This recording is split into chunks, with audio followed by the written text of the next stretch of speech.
Tenemos la suerte de contar con testimonios adicionales y además ofrecidos con muy buena fe, cosa que agradecemos por Juan Díaz, que es periodista y también investigador. Juan, bienvenido. Hola, muy buena, muchas gracias. Como digo, gracias también a ti por ofrecernos rescatar de tu archivo personal el resultado de una investigación, de un trabajo que hiciste para la universidad cuando estudiabas periodismo en el año 2006, o sea, de esto han pasado 11 años, en alguna asignatura, no sé en cuál sería, pero en alguna os ofrecieron hacer algún tipo de investigación literaria y tú elegiste a Juan Goytisolo. ¿Cómo fue aquello? Exacto, me parece que era comunicación e información escrita, se llamaba. Y tenías que entrevistar a alguien, ¿no? ¿La tarea en qué consistía? El profesor Enrique Arroya nos pedía que entrevistásemos a alguien y bueno, la verdad es que esto empezó mucho antes porque primero entrevisté a Manuel Falces, al fotógrafo, y tuve la suerte de conocer la figura de José Ángel Valente por medio de sus palabras, y un añito después mi padre me puso en contacto con José García Rueda, que había conocido muy bien a José Ángel Valente. Y gracias a ello, al buen vínculo que se estableció en aquel momento, Rueda me preguntó si quería el teléfono de Juan Goytisolo, y claro, yo le dije, por supuesto, o sea, claro que sí, me viene estupendo para el reportaje en cuestión que tengo que hacer, que era, se llamaba Fronteras Invisibles, precisamente pues por una frase sacada de un texto de José Ángel Valente en el que hablaba de una barrera invisible que existía en la ciudad. No sé si era desde Calle Real hasta Las Chancas o de Calle de la Reina a Las Chancas. Y bueno, y me contaba un poquito aquello en ese texto, ¿no? Contaba...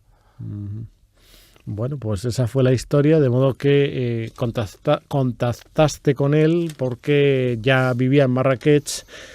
Claro, la verdad es que ha estado mucho tiempo allí, o sea que realmente lo extraño hubiera sido que no se diera esa circunstancia que para un universitario, por lógicamente, te pudo limitar en cuanto al contacto. No tenías, me imagino, posibilidad de ir hasta Marrakech, pero sí existía el teléfono y además diseñaste un sistema para que esa conversación quedara registrada y luego lo has conservado, que luego sí. El mérito a lo mejor no es grabar en un determinado año, sino conservar años después lo que se grabó. Entonces, pues no sé si antes de empezar a escuchar algunos de esos fragmentitos, pues quieres darnos una impresión general, ¿no? Acerca de la entrevista, qué sabor, qué pozo te dejó. La verdad es que la entrevista de primera fue durilla, porque no quería responder a mis preguntas. Sí, supongo que por desconfianza o por, no sé, supongo que por eso, ¿no? Porque estaba hablando con un desconocido y bueno, aparte él iba a publicar un artículo en El País que se llamaba Almería en el recuerdo, ¿no? Que lo tenemos aquí. 25 de junio de 2006. En el que, bueno, él se hacía muchas preguntas de cómo se iba a encontrar la ciudad a su vuelta, porque llevaba muchos años sin venir, a pesar de que era, si no lo he entendido mal, vecino de honor de Las Chancas, y bueno. Y nada, ya hablamos de José Ángel Valente, y esto fue lo que me contó. Estaba en el Colegio Mayor Nuestra Señora de Guadalupe, de Madrid, con mi hermano José Agustín. Creo que nos cruzamos alguna vez, pero en realidad lo conocí en el homenaje que hicimos a Antonio Machado en Collibre en 1959. Él vivía en Ginebra y yo en París, y a mediados de los años 60 fui a visitarle a Ginebra y allí empezó nuestra amistad. Yo diría que es el mejor poeta de la segunda mitad del siglo XX y el primero que asimiló de una forma inteligente la poesía de San Juan de la Cruz. Uh-huh. Veo luego que se les esté preguntando acerca de lo que aportó José Ángel Valente, ¿qué destacaría de él, no? Claro, estaba desconfiado, digamos, ¿no? Y respondía muy brevemente, pero sí que destacó que, bueno, pues que su rigor extremo, ¿no? Como Como quedó claro en la entrevista, pues su rigor extrema, que nunca le hizo capitular ante ningún tipo de presiones, y su independencia. Eso es lo que me contó, ¿no? Uh-huh.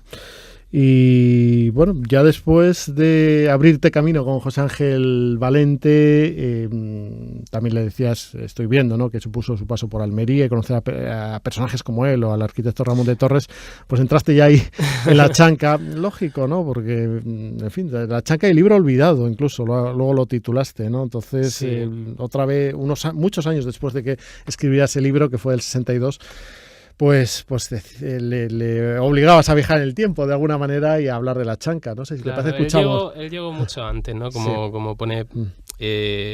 empezó en el año 56 y hasta el año 60 estuvo recorriendo la ciudad y conociendo un poco la situación de ese barrio, de La Chanca, ¿no? Pero vamos... aquel libro a mí me impresionó mucho, el testimonio de ese, digamos, viajero que va recorriendo un lugar tan golpeado políticamente y económicamente, ¿no? Pues impresiona, y me contó varias cositas sobre este libro. En aquella época La Chanca era un barrio terrible, hermoso pero terrible.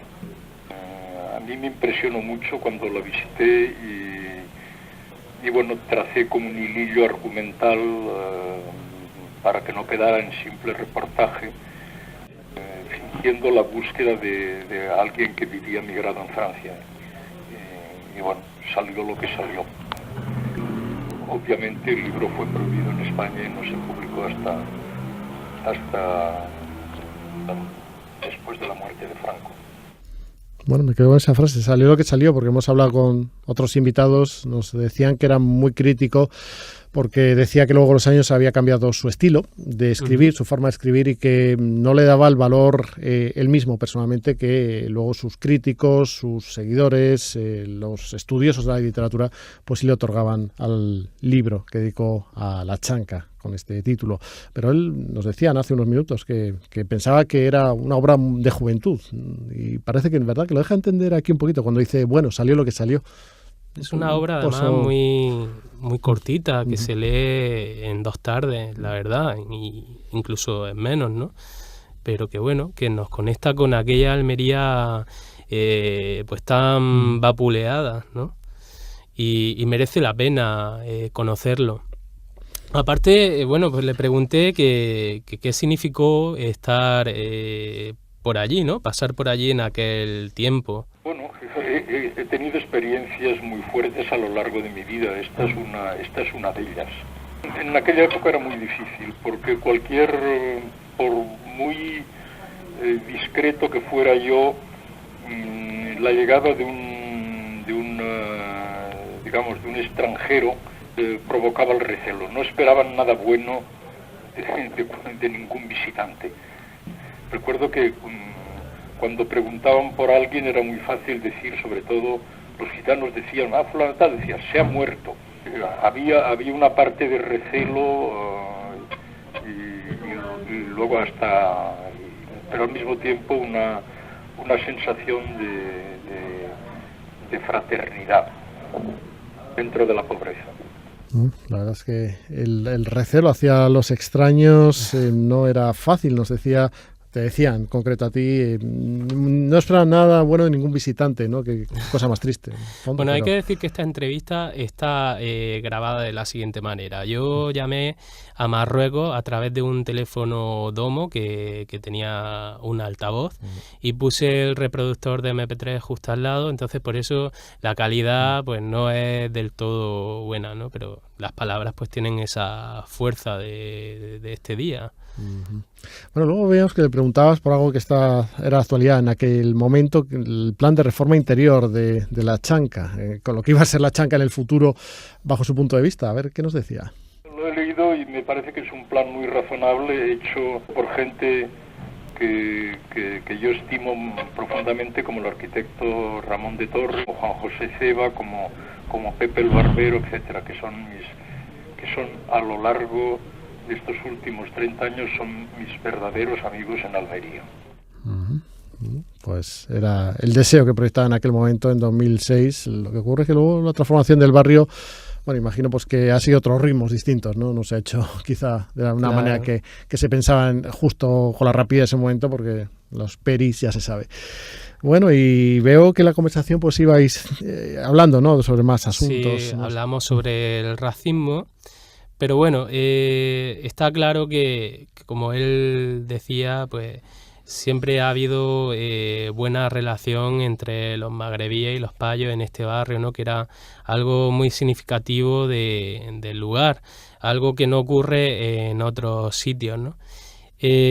También, bueno, me habló de las distancias, de por qué se alejó de Almería, de qué sucedió y más que nada porque, claro, José García Rueda me comentó que si viniera a Almería, pues lo haría solo a la chanca y bueno, esto es lo que me dice. Bueno, es la amistad con este grupo de amigos que he señalado. Ellos, mucha gente cambió de opinión, pienso en el optimismo que había después de la victoria del PSOE en el año 82. Tuve entonces relación con gente en la Diputación Provincial, pero poco a poco me di cuenta de que estaban cambiando. Y esta fue la razón de que tomara distancias. Hubo mi visita al Ejido, a los guetos de los refugiados, de los inmigrantes en el Ejido, y la declaración de la municipalidad, la Junta de la Municipalidad, que me declaraba persona non grata. Bueno, en referencia a los hechos que se produjeron en el Ejido, los incidentes del año, ahora mismo no recuerdo, 99-2000, fue esos años y ese hecho, ¿no?, que también hoy forma parte del recuerdo, ¿no?, de la relación de Juan Goytisolo con la provincia de Almería.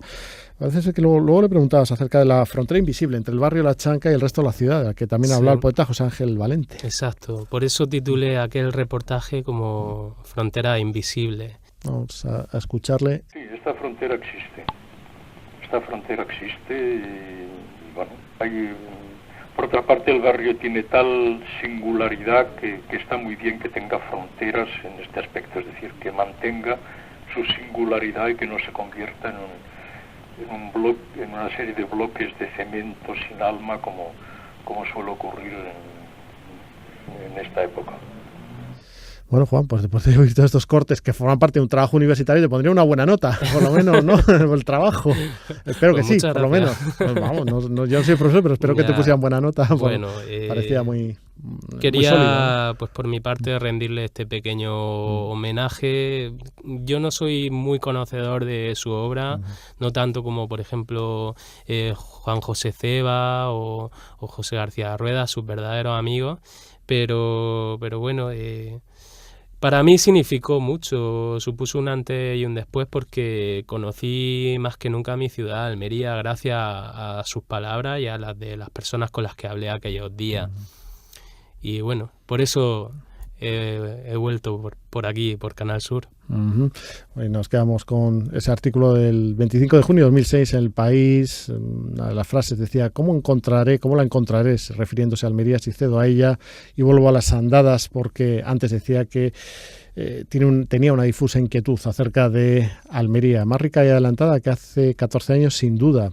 2006 hablamos, más los lugares que conocí me impregnaron de su luminosidad y nitidez, corresponden aún a la imagen que de ellos conservo o han sido desfigurados por la fiebre inmobiliaria que hoy devasta la costa mediterránea con su expolio despiadado del suelo. Preguntas que se hacía y que condensaban el título de la tribuna de opinión Almería en el recuerdo.